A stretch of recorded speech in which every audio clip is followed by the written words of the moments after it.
नमस्कार, मैं अंजलि मिश्रा। स्वागत है आपका द न्यूज में।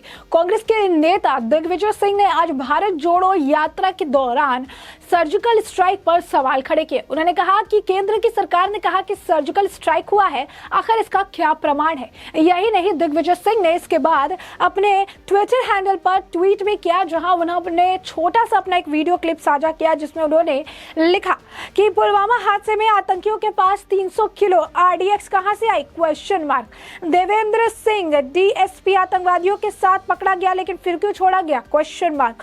पाकिस्तान और भारत के प्रधानमंत्री के मैत्री संबंधों पर भी हम जानना चाहते हैं।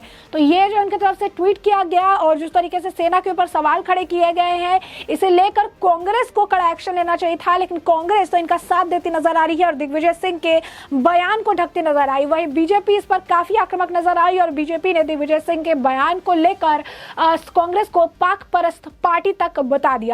आखिर क्या है पूरा माजरा, विस्तार से जान लीजिए। बता दें आपको कि भारत जोड़ो यात्रा के दौरान दिग्विजय सिंह ने कहा कि सर्जिकल स्ट्राइक हुई है, ऐसा केंद्र सरकार ने कहा है, लेकिन इसका कोई सबूत जो है उन्होंने नहीं दिया है। उसके बाद पुलवामा को लेकर उन्होंने ट्वीट किया कि 300 किलो RDX कहां से आया, आखिर इसका जवाब जो है सरकार दे।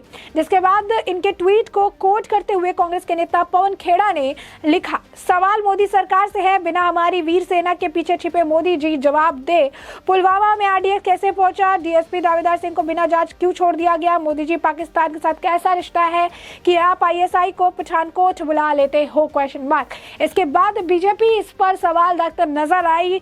बीजेपी नेता शहजाद पूनेवाला ने लिखा कि कांग्रेस के पार्टी का शर्मनाक बयान है और इसके बाद भी जो है कांग्रेस की पार्टी दिग्विजय सिंह के बयान का जो है एक तरह से बचाव कर रही है। पराक्रम दिवस के अवसर पर हमारे जो है सैनिकों के लिए इस तरीके की बात कह रही है। उन्होंने कहा कि उनकी पार्टी के ऑफिशियल स्टैंड इस पर क्या है समझ में आ रहा है। पिटाई टू खून की दलाली तो सबूत तो ब्लेमिंग पुलवामा और इंडिया। उन्होंने कहा कि हर चीज का जो ब्लेम है, चाहे पुलवामा को लेकर हो, जिस तरीके से है सारी ब्लेम डालते रहते हैं, जिस तरीके से सेना पर सवाल खड़े करते रहते हैं, कांग्रेस का हाथ पाकिस्तान के साथ है। शहजाद पूनेवाला ने यह भी लिखा कि ये जो है कांग्रेस की पार्टी नहीं है। उन्होंने बयान दिया कि कांग्रेस पार्टी नहीं है, बल्कि ये PP यानी पाक परस्त पार्टी है, जो कि हमारे जो सैनिक है उनके मोराल को डाउन करने का काम करना चाहती है। तो साफ तौर पर दिग्विजय सिंह के स्टेटमेंट पे अब देख सकते हैं कि लगातार बयानबाजी की जा रही है। यही नहीं, गौरव भाटिया जो है भाजपा नेता, उन्होंने भी PC की और उन्होंने भी इस बयान को जो है पूरी तरीके से गलत बताया। उन्होंने कहा कि जब सर्जिकल स्ट्राइक हुई तो सेना से प्रमाण मांगा गया। राहुल गांधी की इस यात्रा का असल मकसद है भारत की एकता को खंडित करना। उन्होंने आगे कहा, जो हमारी संवैधानिक प्रणाली है उस पर कांग्रेस का विश्वास नहीं है, हमारी वीर सेना पर इनका विश्वास नहीं है। बार बार इस तरह के सवाल उठाकर ये सेना और देश के नागरिकों का अपमान करते हैं। तो आप देख सकते हैं कि इस तरीके से बीजेपी इस पूरे मामले में काफी ज्यादा आक्रामक नजर आई। और सिर्फ बीजेपी ही नहीं, इस पूरे मामले को लेकर जनता भी काफी नाराज नजर आई। उन्होंने भी कांग्रेस के पुराने ट्वीट को साझा करते हुए एक व्यक्ति साक्षी सिंह ने जो है लिखा, दिग्विजय सिंह आज कहते हैं कि सर्जिकल स्ट्राइक का कोई सबूत नहीं है, पर 2019 में लोकसभा चुनाव से ठीक पहले जब लेफ्टिनेंट जनरल DS हुड्डा जी राहुल गांधी से मिले थे, तब यही कांग्रेस उन्हें सर्जिकल स्ट्राइक का हीरो बता रही थी। पाखंड की भी हद होती है। यानी इनके इस बयान से जनता भी काफी ज्यादा नाखुश है। उनका कहना है कि ये ढोंगी है और इसी तरीके के बयान देते रहते हैं, पाखंड करते रहते हैं। बता दें कि कुछ लोगों ने तो दिग्विजय सिंह को पाकिस्तान जाने की भी नसीहत दे डाली है। उन्होंने लिखा है कि अगर भारत की सेना और प्रधानमंत्री मोदी जी पर भरोसा नहीं तो क्यों ना आप खुद ही पाकिस्तान जाकर सच ढूंढ कर लाए और फिर सबूत जो है आप सबूत देना मोदी जी को। उन्होंने लिखा, लगे हाथ 26/11 की असलियत भी सबको जरूर बता देना। तो ये जो है इनकी तरफ से बयान दिया गया है। सारी चीजें जो है कह रही हैं, वो कह रही है कि यही सारी चीजें बहुत जल्द जो है पुरानी बातें हो जाएगी और सारी चीज यहाँ पर कह रही हैं। लोग लगातार कह रहे हैं ज्यादा जानने का शौक नहीं पाल दिग्गी राजा, क्योंकि ऐसे कोई शौक जनता के पास भी है जो जवाब सुनने को नहीं मिला। बस इतना ही करते रहो कि राज्यसभा से जो है तुम्हें दूर रखा जाए। तो इस तरीके से आपको बता दें कि लोगों का भी आक्रोश देखने के लिए मिल रहा है। दिग्विजय सिंह का ये बयान काफी ज्यादा आप कह सकते हैं कि सेंसिटिव है और ये पहली बार नहीं है जब कांग्रेस ने सेना के ऊपर सवाल खड़े किए। ये पहली बार नहीं है, इससे पहले भी राहुल गांधी ने अभी हाल ही फिलहाल में जिस तरीके से तवांग झड़प हुई थी तो वो कह रहे थे कि अरुणाचल में हमारे सैनिकों को पीटा गया।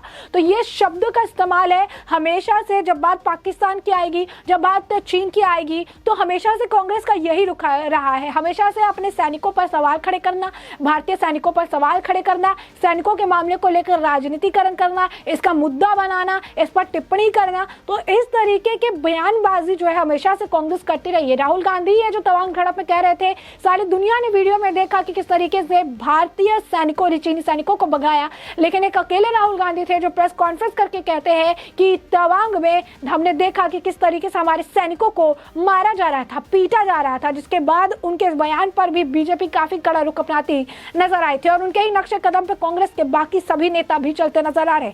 भारत जोड़ो यात्रा यानी भारत की नफरत को खत्म करने की बात कहने वाले राहुल गांधी खुद, उनकी पार्टी के लोग जो है एक सम्मान का भाव, एक इज्जत का भाव जो है वो अपने भारतीय सैनिकों के लिए भी नहीं रख सकते हैं और सर्जिकल स्ट्राइक जैसे सेंसिटिव मुद्दों पर भी सवाल खड़े कहते हैं, उसका भी सबूत मांगते हैं। पुलवामा को लेकर जो है आज के अवसर पर जो है जहां पर आज सुभाष चंद्र बोस जी को हर व्यक्ति याद कर रहा है, ऐसे अवसर पर भी पुलवामा अटैक, सर्जिकल स्ट्राइक, इन सब मुद्दों पर सवाल खड़े करते हैं और साफ तौर पर भारत जोड़ो यात्रा को इन्होंने भारत जोड़ो नहीं बल्कि जो है केंद्र सरकार पर निशाना साधने के लिए एक जरिया बना लिया है। जब प्रेस कॉन्फ्रेंस होती है तब बीजेपी, मोदी, आरएसएस ये इनका मुद्दा होता है और अब ये राजनीति ये इतने निचले स्तर पर आ गई है कि अब सैनिकों को भी ये नहीं छोड़ रहे हैं। पुलवामा अटैक से लेकर सर्जिकल स्ट्राइक तक हर मुद्दे उठा के लाए जा रहे हैं और सिर्फ केंद्र सरकार पर निशाना साधने के लिए, मोदी सरकार पर निशाना साधने के लिए इनका इस्तेमाल किया जा रहा है। तो साफ तौर पर आप देखिए किस तरीके से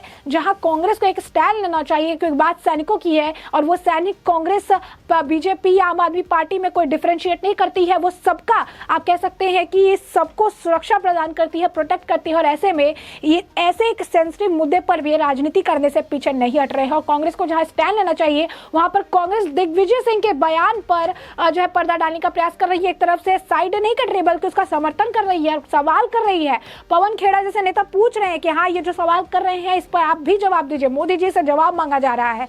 तो सर्जिकल स्ट्राइक का जो मुद्दा रहा या यूं कहिए कि भारतीय सैनिकों के प्रति इनकी जो माइंडसेट है ये इनके हर नेता के बयान से झलकता है, चाहे वो राहुल गांधी हो, चाहे वो पवन खेड़ा हो, चाहे वो दिग्विजय सिंह हो। हर व्यक्ति जो है इसी तरीके से भारतीय सैनिकों के प्रति सोचता है, हर व्यक्ति जो है इसी तरीके से भारतीय सैनिकों के शौर्य को, उनकी ब्रेवरी पर जो है क्वेश्चन खड़े करता है क्योंकि कांग्रेस की सोच ही जो है सेना विरोधी सोच है। और ये हम नहीं, कमेंट सेक्शन में लोग कह रहे हैं क्योंकि वो थक चुके हैं कांग्रेस के बार बार सेना के ऊपर सवाल खड़े करने से, कांग्रेस के बार बार सेना के ऊपर एलिगेशन लगाने से और केंद्र सरकार पर निशाना साधने के लिए जो है सेना पर के मुद्दों पर भी राजनीति करने से। तो साफ तौर पर आप देखिए कि एक ड्रॉबैक है कांग्रेस के लिए, लगातार इस तरीके की बयानबाजी जो है की जा रही है और बीजेपी अब इसे बता रही है कि कांग्रेस नहीं बल्कि पाक परस्त पार्टी है जो इस तरीके की बयानबाजी करने से पीछे हटती नजर नहीं आ रही है। ऐसे में हमने आपको ये पूरा मामला बड़े विस्तार से बताया कि पूरा मामला क्या है और अब इस पूरे मामले पर आपकी भी जो राय हो